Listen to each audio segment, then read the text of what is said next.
How is this even fair? How am I supposed to race the fastest thing alive? It's fair because I'm not running. Relax. It has arrived. The most anticipated kart racing game of 2025 is finally here. Sonic Racing CrossWorlds.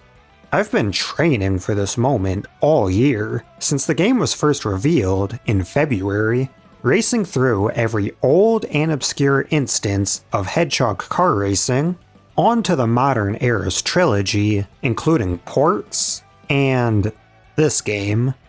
I've never been more ready.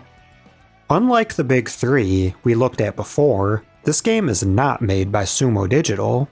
Instead, opting for Sega's own in-house team of developers who worked on the initial D arcade racing series.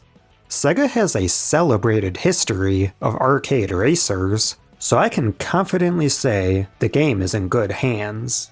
Upon starting the game, we're greeted by our old Tanuki acquaintance, Dadanpa. He'll tell us how things work around here. It's really cool that they included him here, since he wouldn't really have a suitable place in the main series, so he can continue to shine so long as Sonic keeps driving.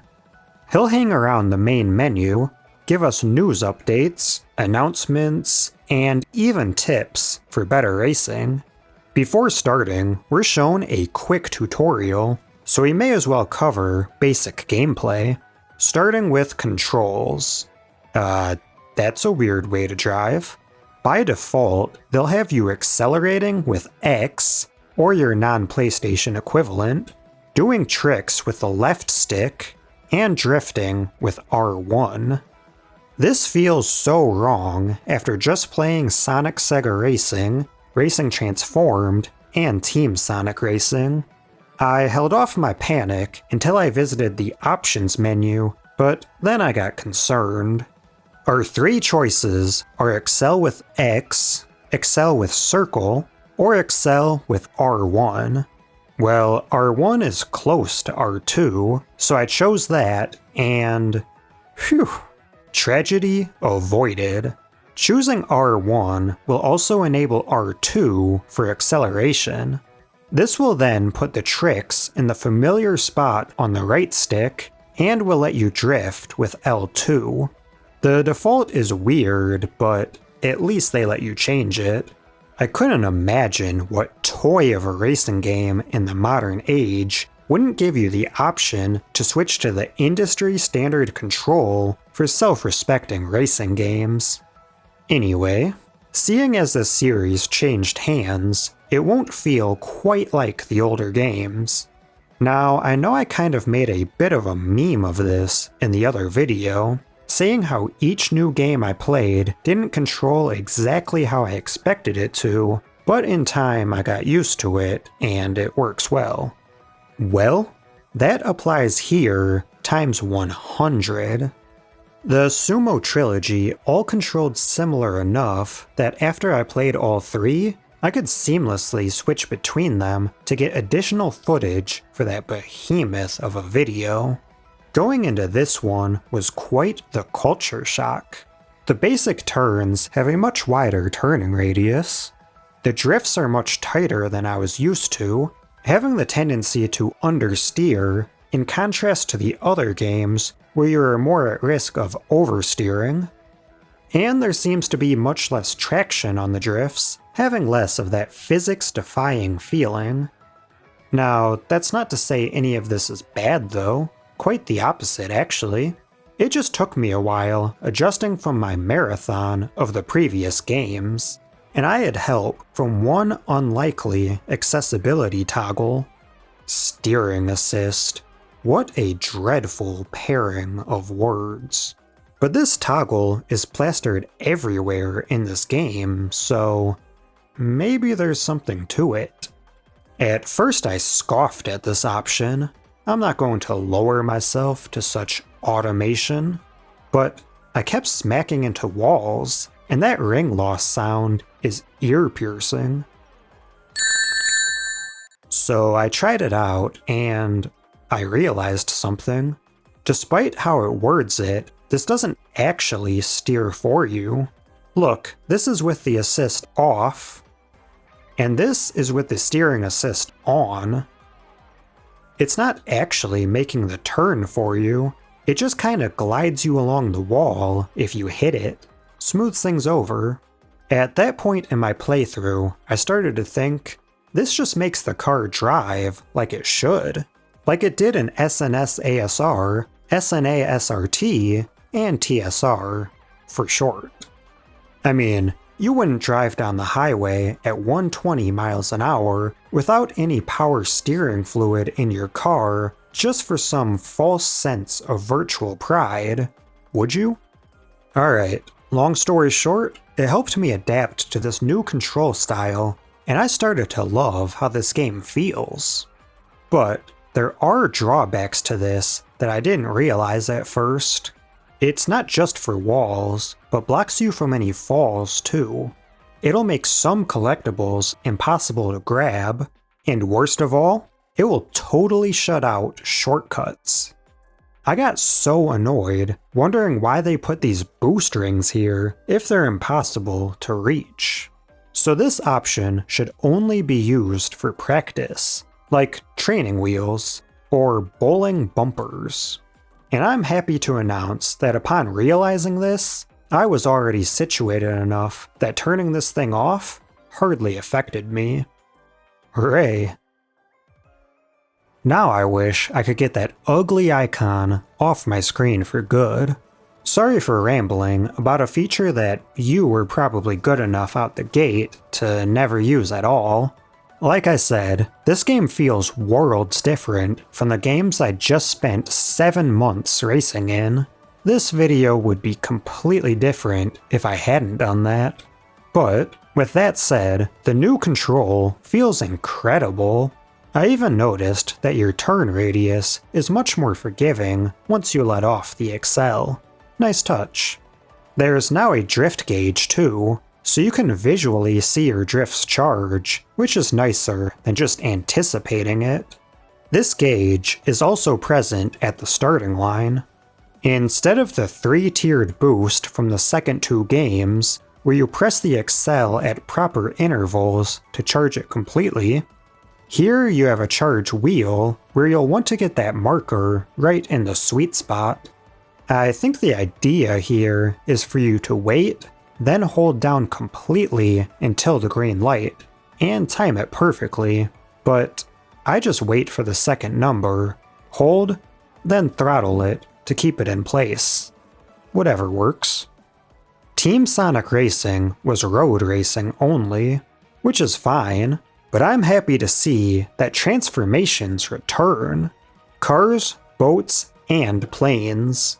It's usually used in smaller doses, rather than the occasional full laps in Transformed, but I think that works perfectly fine to keep things moving. They don't function exactly the same though. Boats have a new ability to set them apart, a jump. This can splash you into the air to collect rings or items, perform stunts, or even send you down a new route.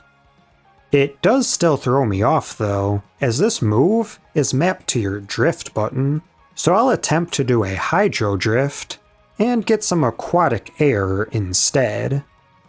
Staying in the air, the planes get more open space, boost rings jet you forward, and there's multiple ways you can go.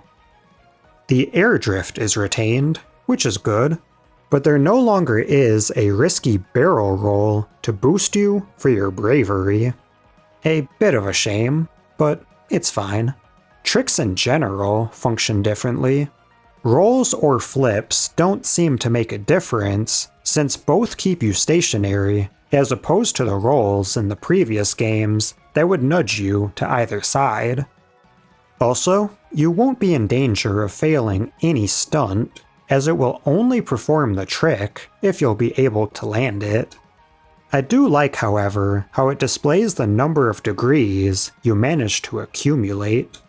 There's more to racing, of course, and we'll cover that later, but for now, let's reintroduce ourselves to Sonic's friends, enemies, and those in between.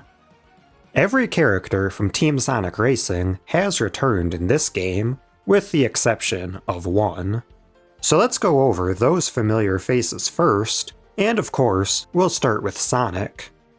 He'll be in his tried and true Speed Star, but now it has a second name, making it the Speed Star Lightning. There are slight differences in this new model, such as the hubcaps having more spacing, the reflectors being gone in the back, and the style of the headlights in the front. The grille is also different with the sick blue light. Maybe that's where the name Lightning comes from. Looking at the side, the new one is much less chunky than the previous, and it seems the proportions have changed slightly, making this new car more compact. Moving over to Tails, buddy? That is not your car. One new feature of this game is vehicle swaps, which is pretty neat. Though Tails being in Sonic's car sort of weirds me out, so I'll stick with each character's own vehicle for now, and come back to this later. So Tails drives the Whirlwind Sport again, and you can see the various small changes on the model. I'm not going to point out the intricacies of each change, though I'm tempted to. Knuckles' Land Breaker is now the Land Smasher, and the more simplified design is much more apparent here than in the previous two cars. Amy is again in her pink cabriolet, though its body shape is closer to the transformed version rather than the more pill-shaped Team Sonic one. Though instead of a stripe or a surrounding band, the white section occupies just the hood. No lashes are present either. Big returns with the Frog Cruiser, and it's looking pretty standard. But the whole seating area has been raised, having Big tower over the car now. This also frees up his elbow room, so mirrors could be added. Silver's Lightron is now the Neo Lightron, and its design definitely is new. The front area curves back in 5 separate sections, sort of resembling the spikes on top of Silver's head. The sides are no longer recessed, and the back now has 2 amber brake lights surrounding the exhaust pipes. The glowing effects have been toned down quite a bit, but in their place is a really cool moving digital display. Blaze's Royal Chariot has a similar design, though it's much less pointy in the front. It's more rounded on the sides, taking on the shape of the wheel wells. Finally, that purple grille at the front now shines in a golden metallic paint. Vector bites back not with the Beat Monster, but the Beat Gator. Shouldn't that be the Beat Dial? It has a much more boxy design, as well as a darker hue. The stereo speakers are gone from the back, instead having a crocodile tail design. The image of a boombox can be seen in the front, behind the row of teeth, and it changes color too. Shadow's Dark Reaper doesn't have any substantial changes worth mentioning, but it's not one-to-one. Rouge's Lip Spider is very similar as well, though the pink accents are more of a deeper purple. There's a decorative diamond on the hood, and the heart in the back has been replaced with a pair of bat wings. Omega's Cross Dozer is reinforced with thicker metal beams. The yellow in the wheels is now a simple black. And there's these giant wings in the back. I don't know what they're for. He now has an actual steering wheel too. Eggman scrapped the Egg Booster for a return to form. The Egg Drillster Mark II is a throwback to his very first gadget on West Side Island. I always loved that moment that drill flew off. It stays attached here, but will remain spinning the whole time. Metal Sonic disengaged the Formula M and now drives the much sharper Buster M. Quite a bit more yellow now to match his own color palette. The back of the car resembles the shape of his spikes, as well as his jet engine backside. Finally, for familiarities, we again have Zavok. He returns with the Road Dragon, looking mostly the same, though that blue grille has gone gold, and the spikes have more definition. Now, that's not all for Sonic's acquaintances.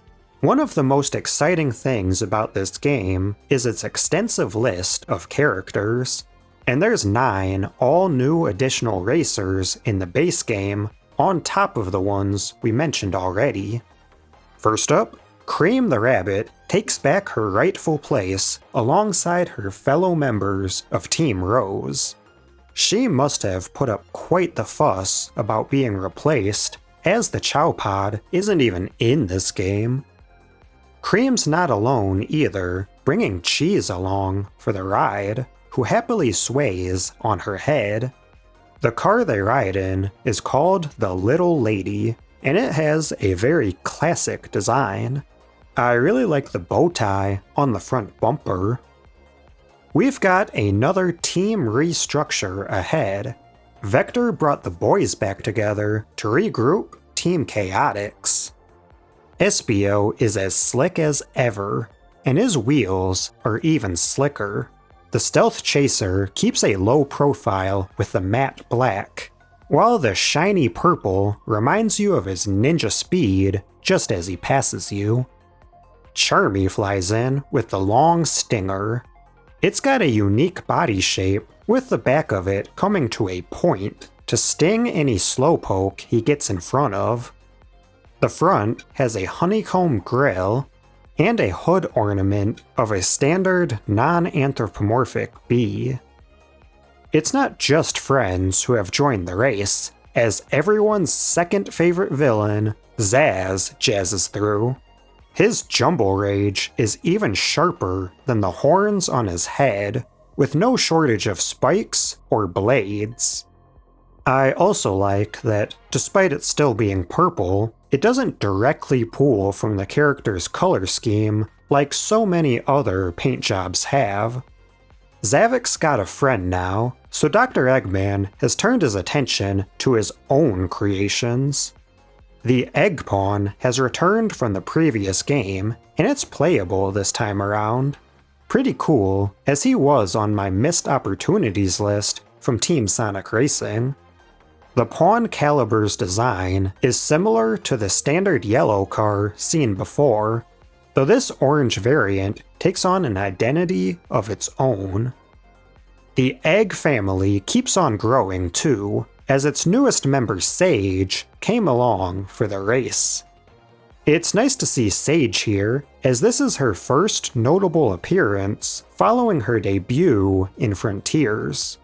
She drives the Giganto Liner, a very sleek car modeled after the Starfall Island's first Titan. We've got one final team to look at, and it's an exciting one, the Babylon Rogues. Jet is the main man, and he's not been relegated to driving a lame old car. Nope, our bird brains have brought with them their extreme gear. We'll touch on those later. For now, Jet's got his green Type J Iota, the same model from the first Sonic Riders. Wave flows in on her gray and purple Type W Windy, resembling the board seen in Free Riders. And Storm thunders in on his white and orange Type S Stream, representing his hovercraft from Zero Gravity. I like how each game of the Riders trilogy is referenced in one of the 3 boards. It's really cool to see the Rogues once again, and a racing game is the most fitting place for their comeback. That's all for base game racers, though there's plenty more to be added through DLC, which we'll cover another time. But I want to keep our focus on cars, or machines as they're called here. The swappable car mechanic is a pretty cool feature, which can lead to some interesting combinations, such as Robotnik in Sonic's Hot Rod, Big in Charmy's little car, or Jet sitting down, which feels weird. No vehicle is off limits, so this in turn can make any character balance on an extreme gear. It's so cool that this vehicle type was added, giving a bit more variation in gameplay. It may not be a new Sonic Riders game, but it's a good compromise to close that gap a bit. And who knows, maybe the success of this game could lead to that next. In the meantime, we can enjoy Eggy standing up, where he wasn't able to in the Riders games. As cool as these vehicle traits can be, I do have a few small gripes. All of these characters are unlocked from the start, though it's their machines you have to unlock. That in itself isn't a problem, but in the past games, unlocking a full character just felt more fulfilling. So I could play as Silver in Knuckles' car, and that's fine. This just makes it so there's no default.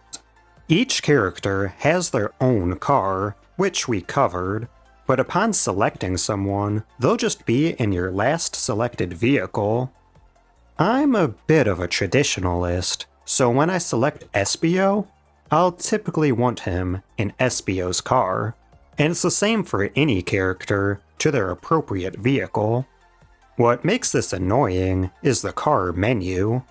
This is such a mess, it makes my head spin. It's divided into 5 rows, categorized by type, so that's helpful if you know the type of car you're looking for. And your character is marked with a type at their selection, so you just have to match it, provided you're going for character-owned cars, like I am. Otherwise, good luck. The infinite scroll in both directions makes it feel so much more cluttered than a standard grid selection would. You can mark the start of each row by going just right of the big green modify symbol, and there you'll find every official vehicle. Then you'll have a whole host of custom marked cars that, at least in my case, most are unwanted. A lot of them are unchanged duplicates of already existing vehicles, and there doesn't seem to be any way of deleting them. My only guess as to how they got there in the first place is from the strange way you unlock vehicles. There's not a standalone store, you just go into the Customize menu, select a slot, then buy the 3 corresponding pieces to the car you want to unlock. Then you can forget about the customization menu, go back to your character select, then find your new official car. That is a mess, but I don't mean to discount customization altogether. It's a really neat feature that expands on what Team Sonic set up. There's less individualized customizations, though in turn, you can do car fusions by joining any combination of front, rear, and wheel pieces within a vehicle class. That's where the new naming convention comes into play. Merge the Land Smasher with the Road Dragon, and you get the Road Smasher. Fuse the Whirlwind Sport with the Jumbo Rage, and you get the Whirlwind Rage. Neat stuff. This goes beyond fusions too, with preset paint kits from each racer, or a full custom menu to change the color of individual parts, as well as the surface texture. There's plenty of decals you can plaster on, ranging from designs, level art, and even racing sponsorships. And you know this game is fully playable, as the horns are customizable. That's just a dumb joke from the last video. One new and final customization option is the aura. There's only a few colors, but we can give Blaze that much needed fire that was missing from her before. For the customizations we do want littering our selection wheel, it would be nice to be able to name them to keep better track of them. But what if you don't feel like going through the effort of customizing, but yet you want to drive something a little different? Well, you're in luck. Apart from each character's own personal vehicle, there's also various non-character owned machines. I'll breeze through these. Retro Future. As the name suggests, it's styled after one of those vintage concept cars that were designed to look futuristic, from the past's perspective. Really cool aesthetic. Wild GT, a take on a classic muscle car, complete with one of those iconic blowers or superchargers sticking out of the hood. Radical Fours, a green buggy with a lower profile. Makes me think of the RC car from Toy Story. Another buggy, the racing buggy, darker in color with a huge spoiler on the back. Fossil Rock. I really like this one. Looks like it's made from old dragon bones. The perfect vehicle for a stroll through dinosaur jungle. Then the Trail Runner, a big boxy brick of a car. And then there's two extreme gear. Quadcopter, gray with 4 spinning blades on the sides. Then the Jaws Rocket, modeled after Jaws, those flying shark badniks from Hydro City. Come to think of it, they do kinda look like they'd be fun to jump on and ride like a surfboard. Well, now we can. So we covered characters, and we covered cars, but how does each character interact with their car? Well, every racer has their own base stats, and those can be altered by the make and model of each car selection, either adding or subtracting to each stat category. There's still 5 of those categories, like in Team Sonic, though defense has been replaced with power. The vehicle types also correspond to each stat now, so technique is out, speed and power carry over, and excel, handling, and boost are new vehicle classes. There's one final way to fine-tune your racing abilities, and that's with your license plate. You'll level this up as you play, going from a normal plate with 2 slots to a master plate with 6. With this, you equip different gadgets that affect your driving. There's ring bonuses, technique adjustments, charge and stat upgrades, support and item bonuses, and more. So many different combinations to experiment with to keep your car moving the way you like. And that fine-tuning will be important for the challenges up ahead. The main mode in Sonic Racing CrossWorlds is not a world tour or a team adventure mode, instead going back to basics with the Grand Prix being our focus, just like it was in Sonic and Sega All-Stars Racing. There's 7 main cups, with a so-called secret GP to make 8, and that's spread across 4 difficulties, as well as a mirror mode. These class selects are labeled as different speeds: normal, high, sonic, and supersonic. This difference in velocity is quite apparent when playing one level after the other, though like usual, I opted to work my way through the difficulties, hardly noticing the gradual increases as my skills improved. The Grand Prix are separated into different slots, though if you wanted to start on a higher speed, you wouldn't then have to race through the lower ones for completion's sake. And that's because finishing off a higher iteration also ticks it off on any lower level. If the round was too hard and you got passed up, you can retry GP rounds once again, like in Sonic Sega Racing. Though, unlike that first game, it comes at a cost.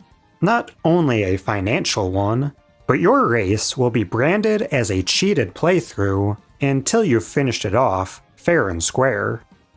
I, however, never had to deal with that, cause I knocked out my nemesises in normal speed, hindered my hostiles in high speed, silenced my saboteurs in sonic speed, and superbly succeeded in supersonic speed. I'm running out of alliterations, okay? And just for good measure, I turned things around in mirror mode. This was a touch easier since it's only in sonic speed, not super speed, though it is always tricky reversing your muscle memory out on the tracks. With a total of 40 Grand Prix won, I've finished off the GP mode, though there is one additional task to be done along the way. Rival races. These are built into any Grand Prix that you do, and they'll make one specific racer a cut above the rest. Your rival will always start out in first, while you're banished to the back of the line, so your first lap will typically be a game of catch-up. They'll do exceptionally well at leading the pack, so you'll have to give it your all to surpass them and defend your position. This is a neat mechanic since it gives you something additional to work towards, though it does have a sort of side effect that I'm a bit torn on. It gives an extra challenge, but with your rival fighting for first, it kind of allows you to ignore the other 10 racers. It becomes a one-on-one race, swapping first and second place, with 10 also-rans lagging further behind. You do have some control over this though. The rival level will be represented with a flame, and you can increase or decrease this before a match to play to your liking. 1 is barely a challenge, and 10 really brings the heat. Though I wouldn't recommend that on super speed. Anything above 5 flames felt like the rival activated God mode. There is no catching up. With an appropriate rival level activated, we'll look at how the ranks are numbered. This 12 racer system is counted exactly the same as it was in Team Sonic Racing, with last place getting 1 point, counting up to third place getting 10, then second jumping up to 12, and first grabbing a whopping 15 points. There is one exception to this though. The final race in the GP will grant an additional 3 points to the winner, totaling 18 for the lead. This puts a 6-point gap between first and second, so it could make or break your standings. With that said, the coolest part about these rival races is the unique voice lines prior to the GP. Every character will have something to say.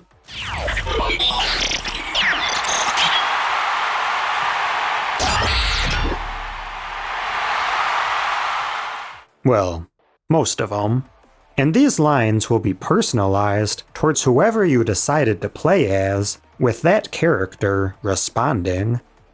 These are best when the two characters have some history, either a rivalry or friendship, and there's some really cool callbacks to be found. Long before you've watched all 506 interactions, you'd have all 23 rivals defeated. With that done, you unlock a really cool reward, Supersonic.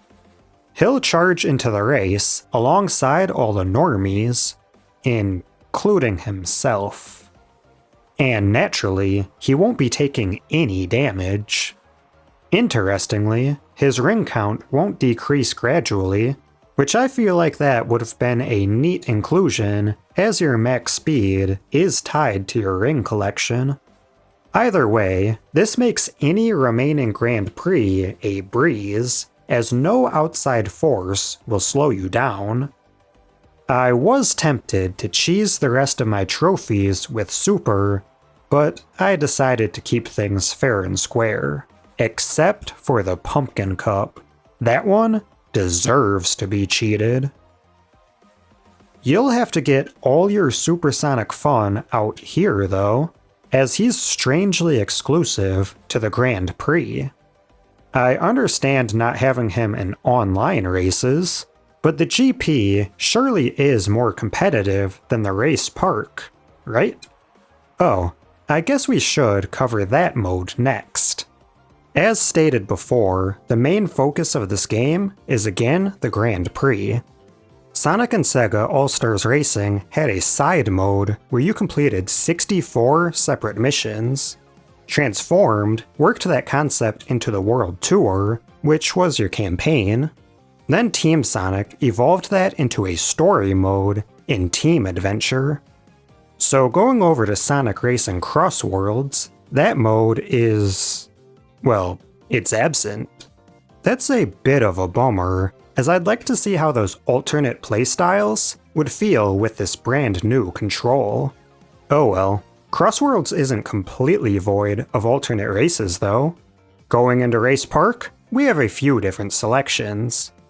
Our 4 main missions will all consist of a 3-lap race, each with their own gimmick.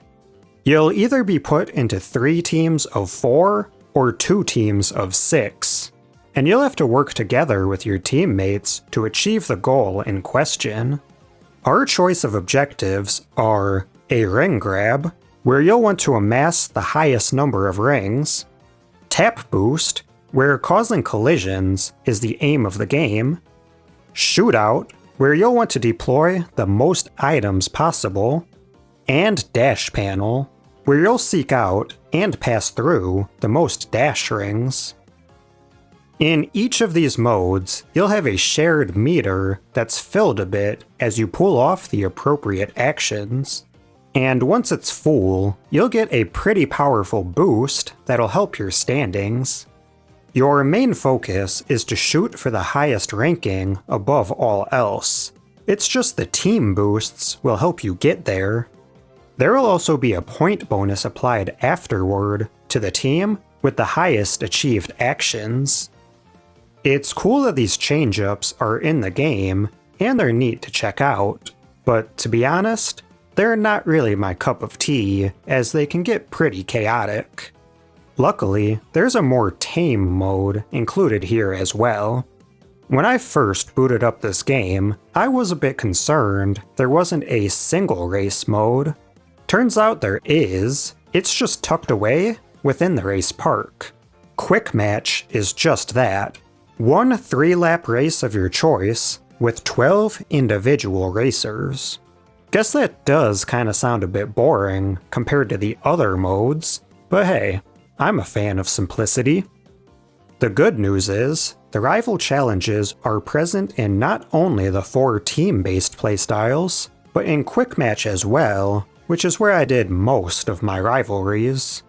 Right, so the rival system isn't only in the Grand Prix. In Race Park, Sonic has gone AI. Well, they all have. And instead of facing off against one, you're up against a team. First up is Team Sonic. And for once in this video, I mean that as the actual team, not the racing game. Obviously, we've got Sonic, Tails, and Knuckles, and you'll find that after 3 wins, we get a prize, the Mirage Blade, a card to represent Team Sonic with various pokey protruding plates. Continuing on, our first 4 teams will be straight out of Heroes, the game that got me in the habit of categorizing every single Sonic character into a grouping of 3. Team Rose, complete with the Rightful Rabbit. Their team car unlock will be the Victoria Carriage, a vehicle that looks like it was pulled straight from a fairy tale. Team Dark's AI drives the Hyper Scorpion, which kinda looks like a mashup of Shadow's and Omega's cars. Which is cool, cause that fusion isn't possible, as they're 2 different types. Our favorite chaotic detectives switch things up a bit with the Knight Tank. This one is really cool, pulling inspiration from a suit of armor and a castle. Not sure what that has to do with a DJ, a ninja, and a bumblebee, but it's neat nonetheless. Moving on from heroes, we have our villains. Team Egg. A little different from last time, scrapping Zavok, though still retaining Egg Pawn and Metal. Sage is there too, making this a 4-person team, which feels odd. Guess there is no rule that states Sonic teams need to be trios. Their vehicle is my favorite of the bunch, the Moto Beetle. That's pretty funny, cause I even related Eggman's transformed car to him driving a Motobug. Now, he actually does drive one. Next up, Team Dimensions. It's cool to finally have a team name for Silver and Blaze, though once again, not adding up to 3 rubs me the wrong way. In the past, Silver has borrowed Amy as a team member, but she's preoccupied, as is Cream, who's joined Blaze before. So if I were to complete Team Dimensions as a trio, I think I would have to go with Marine the Raccoon. Man, I wish she would be utilized more. The related car is the Cyber Spear, which feels like a toned down alternate Lightron. Up next is another duo, which is funny because it says the number 6 right there. If I had to pick from the remaining deadly 4, I'd have to go with the Hungry Guy to join Zavok and Zaz. Zomom can be a bit funny at times. The deadly 2 will drive the Fang Loader, a bulldozer perfect for tearing up Crystal Mine. Our final team is another established trio, the Babylon Rogues. Though instead of soaring by on an extreme gear, they settle into a car, the Ancient Throne. It has a very Egyptian feel to it, or would that be Babylonian? Now that's all the AI racers defeated, but don't think that's the end of the road. Each team will want a rematch, and there's a few remaining prizes. Not every team will offer something interesting, but from Team Rose, we get a pink extreme gear. But don't be fooled by its color, this isn't Amy's pink rose, though it does look pretty similar to the zero gravity version of it. It's the Sakura board, the perfect board to ride on to check out some flower blossoms. Jumping ahead to Team Egg's rematch, we will receive the Triple Fan. I'm counting this as Eggy's very first official gear. In rematching the Rogues, we will get the Pop Float, sort of like the board version of Retro Future. I wish I could ride it to a diner. There is one final reward for replaying each of these, and that is the Super Shining. Radical. I didn't think Supersonic would get his own car, so I modified the Speedstar for him before. Now, I can transform in style. Super Hog, Super Car. And unlike Supersonic, the Super Shining can be used in any mode. Now that all the clinkers have been put in their place, we can finish off the race park. Extreme Match is just Quick Match with advanced items. And then there's Custom Match, where you get to adjust some rules. No rivals will be present here, but you can adjust round count, toggle team matches, pick and choose what items are present, and even choose your CrossWorld. Well, there's a minimum of 3, so there's a chance your aspired course won't show up. With Race Park closed out, there's one last mode we'll go over, Time Trial. You may have noticed I hadn't gone over these in the last racing video. Honestly, I didn't give them much thought since the other modes kept me occupied. So let's go through a quick deep dive in Time Trial history to best understand CrossWorlds' version. Sonic and Sega has an emphasis on world rankings. and those ghosts will appear on the track. No CPU racers will appear in any of these. You start out with the standard engine revving, so you'll want to time it right. And after setting your initial time, you have unlimited chances to beat it, so long as the main countdown doesn't run out. You'll encounter another ghost that updates live to represent your best lap. And the best part is, you get the chance to chase knights down for a good portion of the track. Transformed will start you out with an automatic boost start, so no timing necessary. Though, I don't know what this is. Your own ghost will be labeled PB, I'm guessing personal best, and there will be 4 different preset ghosts to surpass that represent offline, in-game times to beat. They're labeled easy through expert, and you'll get a medal for each one. I managed to get a gold one, so I'm happy with that. Team Sonic Racing again gives you a free boost start, and the ghost featured is for the preset times. These are now labeled bronze through platinum. After a few laps, I surpassed the gold rank empty car, and I'm cool with that. Our results will use the same mission mode medal gauge. Now that we're acclimated with time trials, let's see how CrossWorlds shakes it up. On your first go, there will be a green guide path for you, and no ghosts present.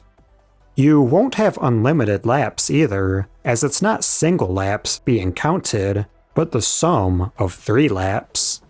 On a rerun, you will see your ghost displaying your personal best. You can turn this and the guide off though, on any subsequent playthrough.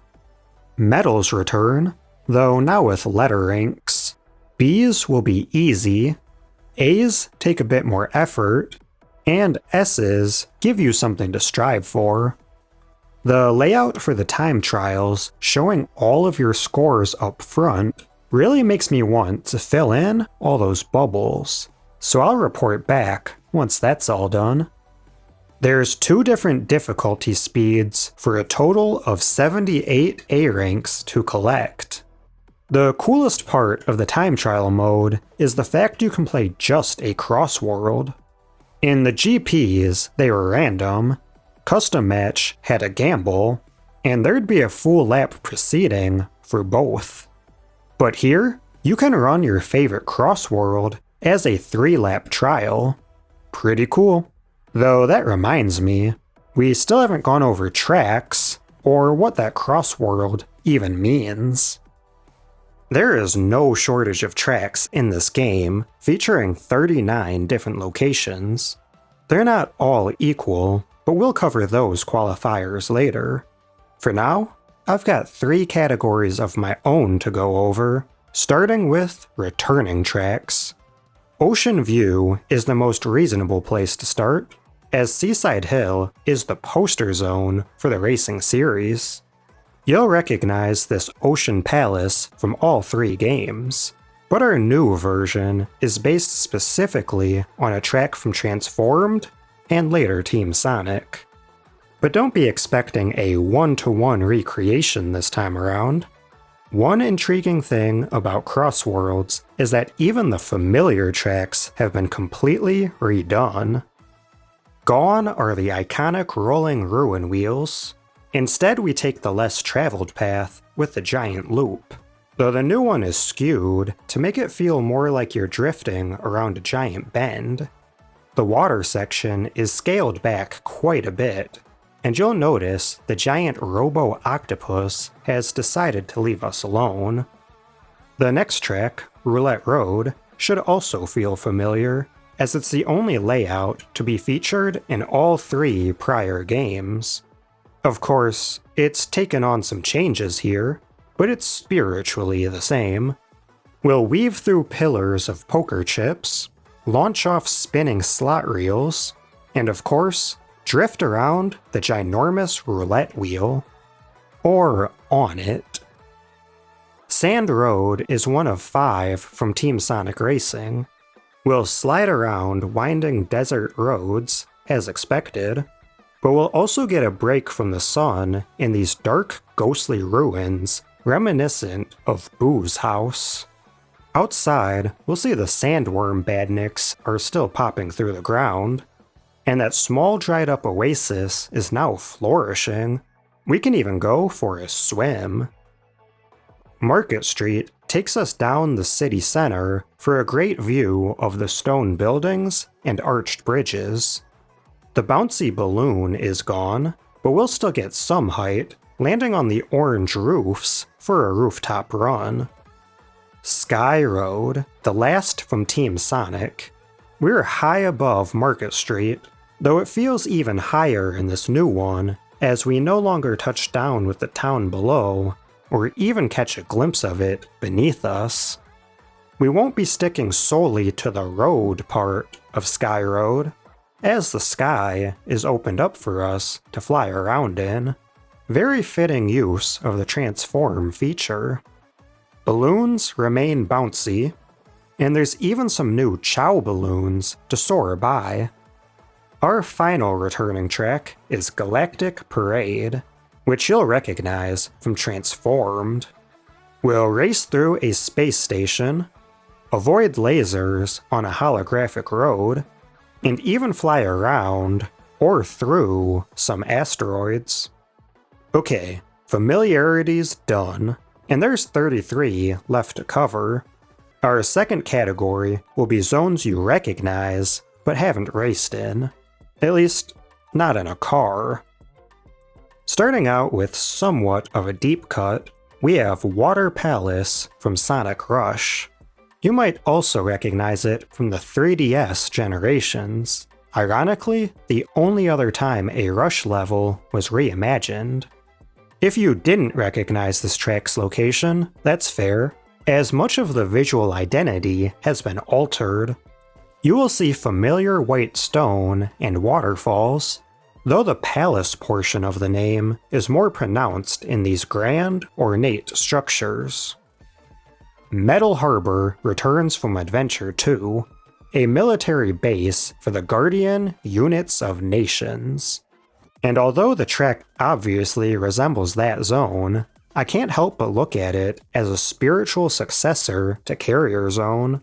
Same vibe anyway. We'll dodge gun robots, take flight like a fighter jet, and even launch like the Central Rocket.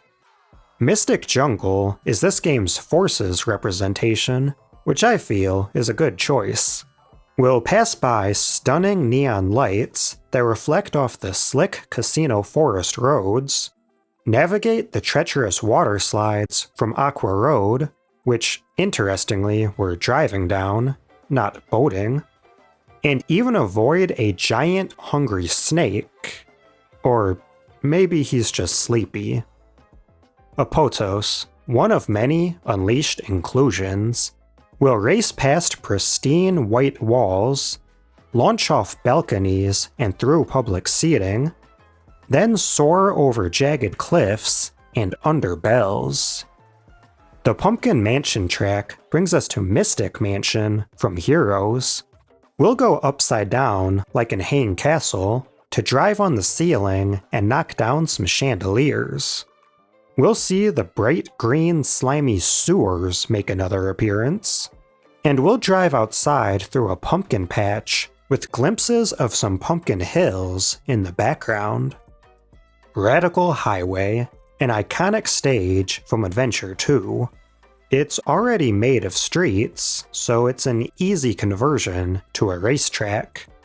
We'll grab our items from a toll booth, launch off closed roads to see the blimps, and twist around the massive loops in the highway.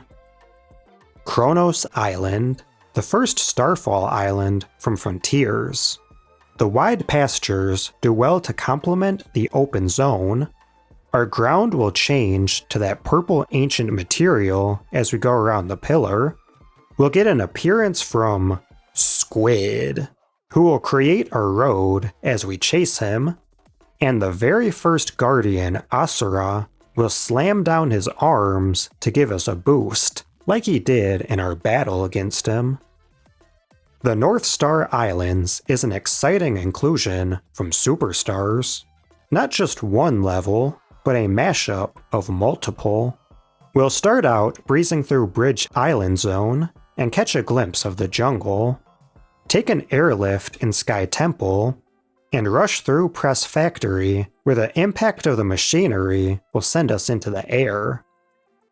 White Space is next, not Sonic's version, but the one seen in Shadow Generations.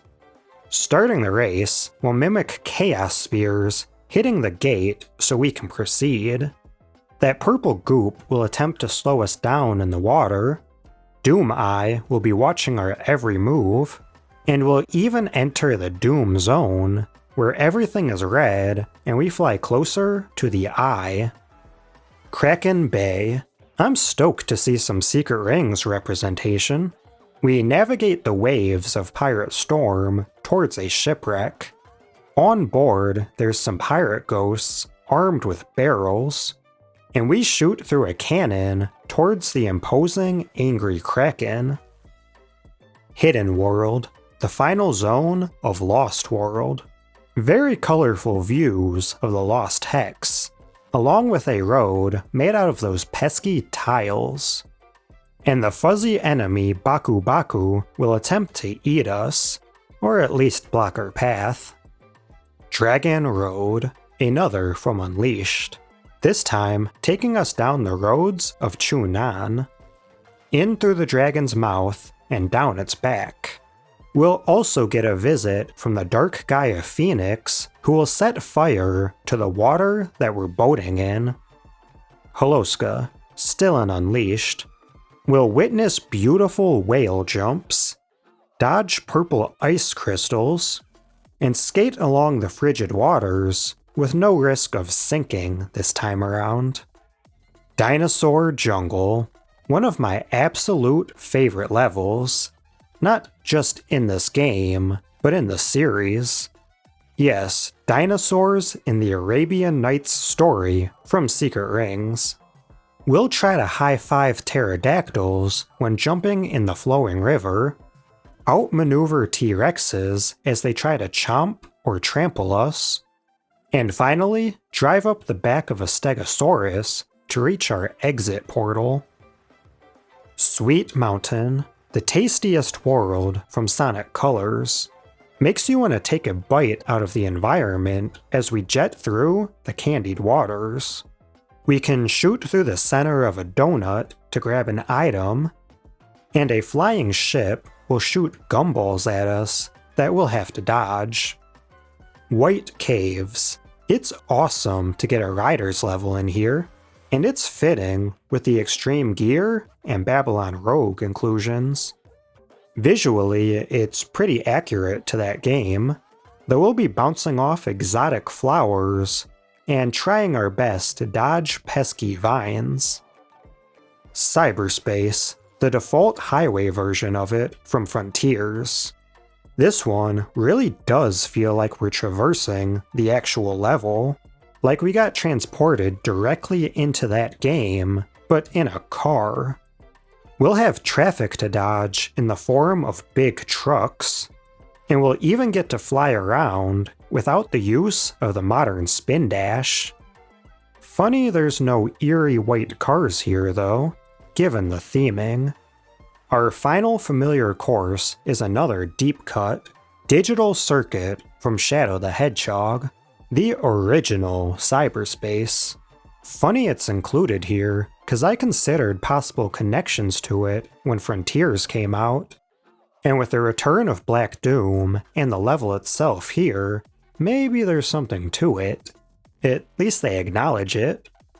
We'll blast through the information highway, taking in all the digital colors and geometric shapes, while also doing our best to avoid the lasers. Alright, making progress. 15 tracks to go, and these will be more or less original locations, though I'll throw in a few potential inspirations for some. E Stadium, the starting track for Sonic CrossWorlds, a giant stadium that really locks in the sporting event vibes for this racing occasion. Various Green Hill set pieces will be present in the holograms, and you'll see more RGB lights than in your average PC gamer's setup. Rainbow Gardens, a much more peaceful track. All the hot air balloons make me wonder if this is part of Spagonia. Either way, there will be flowers everywhere, as far as the eye can see. Colorful Mall, a pretty busy place. We've got escalators to bring us higher, multiple floors to speed through or jump off of, a food court with tables to destroy, a detour through a cinema, and lots of neat Wisp mascot balloons. Wonder Museum. The Sonic and Sega All-Stars part of my brain wants to connect this to 2 Point Museum. I don't know if that was the intention though. There's plenty of exhibits to peruse. Dinosaur bones, vintage cars, the tornado plane, and they all come alive at night in the museum. Crystal Mine, huge colorful crystals, and lots of heavy machinery. Watch out for that excavator. Urban Canyon. This is what you get when you merge a futuristic city with a red mountain. It's a nice scenic drive, and I do like these shortcuts over the clay ground. Coral Town. Funny, I feel like I've been here before.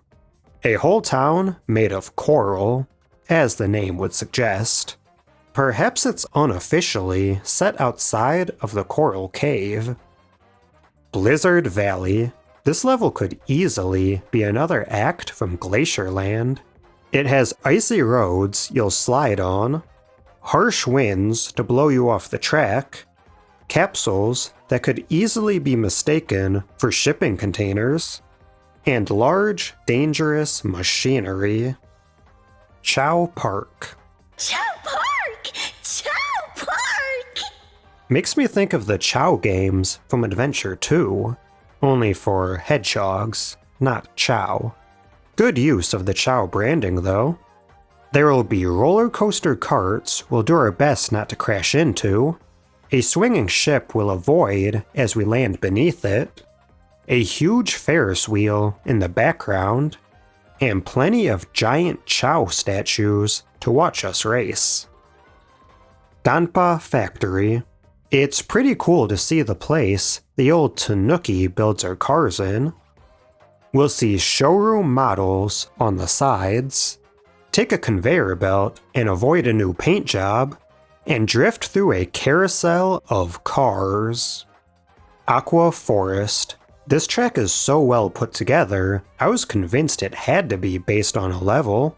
We'll drive through the trees, down running rivers, bounce off treetops, take plenty of different shortcuts, and watch the steamboats go by in the background. Eggman Expo, a track dedicated to the evil genius. We'll swing by Sonic 1 wrecking balls, fly under the OG Death Egg robot, or speed past the later white variant, avoid the lance of the Egg Dragoon, and catch a peep of this 2D sign that's similar to the Bingo Party one. There's also a giant commanding egg statue. Golden Temple. I know it isn't from Secret Rings, but come on, it could totally be from Secret Rings. A grand, elaborate palace exuding its riches. Just don't get too distracted, or you'll get run over by a rolling ball. Magma Planet. This is the one confirmed stage to be based on a non-Sonic Sega property, Galaxy Force 2. A pretty stunning recreation. There is molten magma everywhere, lava dragons that'll burn us, and incredible views of space. Finally, we have Steampunk City. Feels a lot like Hexville. There are so many trains. Small ones to go around, a large one to slip under. You can test your drift with these narrow tracks, and will end up flying right through some black coal smoke. Okay, that is all 39 base game courses. The returning ones were cool to see since they were redone. The familiar zones are always exciting, seeing some favorite levels in a new light. And the original tracks, many were pretty neat, especially the ones that retained the Sonic theme, though there's a few I wouldn't mind giving up in exchange for more recognizable locations. Either way, the effort is appreciated, and who knows, maybe a couple of those could be sneak peeks at a new game's levels. Just a thought. So of all the levels shown, there is 2 separate distinctions: main tracks and CrossWorld tracks. The difference? I guess the CrossWorlds are more simple? Shorter maybe? Okay, I'm not sure if there's any inherent differences to set them apart, but there are differences in how they're utilized. The main courses will of course be fixed tracks in the Grand Prix and the race park, and it will account for lap 1 and lap 3 of its respective race. The first lap will be the straightforward version, and the third lap can introduce some neat changes. New routes opening up, new transformation points appearing, obstacles becoming more hazardous, portals opening up, or simply just a difference in how you move forward. It keeps the race feeling dynamic. Another way this game achieves that is with its Lap 2 CrossWorld. 15 tracks dedicated to switching things up. These are randomized to a greater extent. If you're lagging behind, you have no say in what this lap will be. If you're in first, you can choose between a random track that you know, or a random track that's a mystery. So you kind of have a choice, though it's very limiting. I do wonder if those 2 courses are locked in before the race starts, or if it shuffles them live as you approach. I'm sure the former option is much more viable. At any rate, it's still awesome that 1/3 of the current race could be undetermined until the lead driver finishes lap 1. Things can shake up more on lap 2 after you finish the Grand Prix, as main courses are then thrown into the random pool. That's cool to keep things interesting, though I wish there was a way to toggle that off outside of a custom race. I can choose a main course anytime. To finish off levels, I'll go back to the Grand Prix to cover the format of the last race. In typical GP fashion, there will be 4 separate races, but you'll notice there's only 3 different tracks. Well, since this game's courses are so interchangeable, they've decided to make the finale consist of 1 lap each from the 3 preceding races. That is a really cool and creative way to test your mastery of the tracks, and it ends up evening things out by giving a 3rd lap to each course that the CrossWorld replaced. So with mechanics, characters, cars, and courses all covered, I think it's time to wind down some with some miscellaneous loose ends. I haven't mentioned items yet, and they're kind of a mixed bag. Some wisps have returned from Team Sonic: Boost, Laser, Drill, Void. Interestingly, the bomb is just a bomb, not a bomb wisp. The boxing glove returns from Sonic and Sega as a projectile, and a new red one has homing capabilities like the rocket did. The spiked ball is your typical road hazard, and the magnet is placed the same, but it will leech your speed if it clings to you, and can even alter your trajectory if you get too close. The tornado is a close proximity attack. and the slime is your on-screen distraction. All of that is pretty standard, but there's some newer variations too. The monster truck was a rare one for me.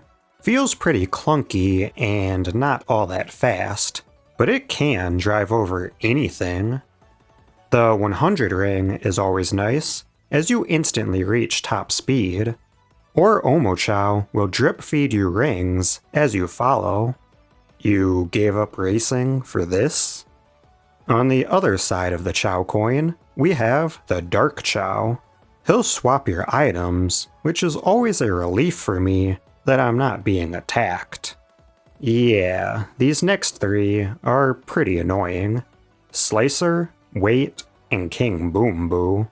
The thing is, they lock onto you, so you see them coming and have no choice but to just watch them mess up your day.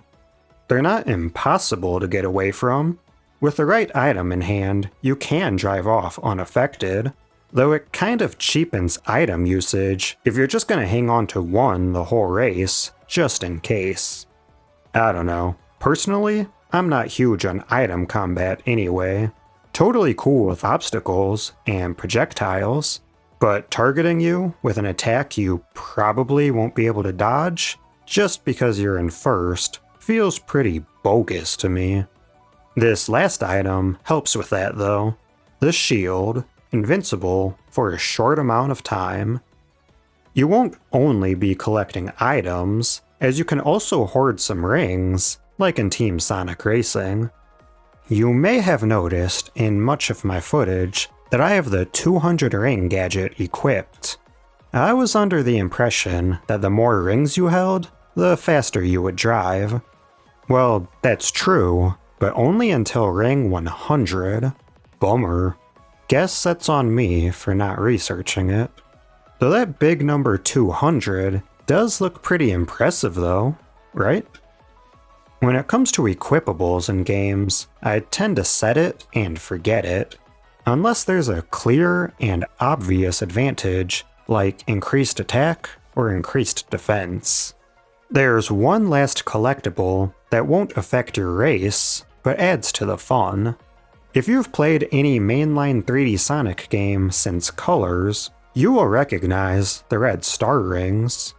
They function exactly the same in this game, usually found in hard-to-reach spots, and only needing to be obtained once. There's 5 in each main track, so they give you a reason to keep returning and trying new routes. A nifty inclusion. Sometimes the main route will have some wild change-ups.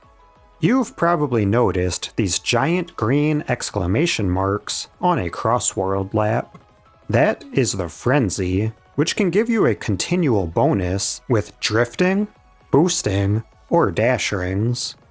Advanced dash panels can sometimes be seen on the main track, a bigger boost which can even send you over rough terrain. Speaking of, the track boundaries I've noticed are very punishing in this game in regards to speed loss. Totally fair, as you're obviously not meant to drive there, but there's a difference in how each game handles it. It does make those shortcuts more rewarding though. You'll typically want to stay on the track anyway.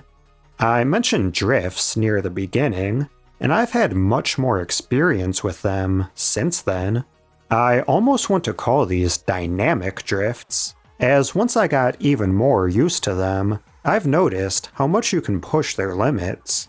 It feels great to start an early drift before a bend, keep it wide by pushing the stick away from the turn, then cut it really sharp to ride around the curve, just narrowly avoiding the corner, only to then boost and switch directions.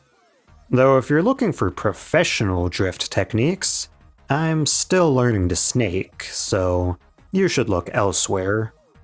The last thing I have to say about actual driving requires us to boat and fly as well. Transformation symbols. Transformed had a giant blue loop to indicate a transform point. And that same idea is carried over, though you can now see at a distance which vehicle mode you'll be adapting to. This is helpful to avoid a Dream Valley situation, where it looked like you'd be driving only to nosedive into the ground as a plane. So it's nice to be prepared from a distance. Everything we have gone over can be put to the test in the online mode. I wouldn't know though. As you can see from the consistent E- ranking, I have yet to go online. I'm not huge on online gaming, and it doesn't seem worth it financially to pay to play one game. That is a sizable chunk of this game though, so maybe I'll try it for the follow-up video. But there has been no shortage of material in the single-player experience, so I'm fine as is. But just because we're staying offline doesn't mean we have no friends, right? Of course not. This game comes with a friendship simulator where you can pay to become close with your favorite character. You'll even get small rewards for your dedication. I'm gonna need a lot of Danpa dollars. Luckily, the Chao can help us out, who's involved in a different type of race. By completing various small tasks in different sections of the game, our Chao friend will move closer to his goal, and will obtain some race tickets for our troubles. Pretty neat. While we're in the extras menu, we can listen to our favorite songs. Did I mention that the main theme is an absolute banger?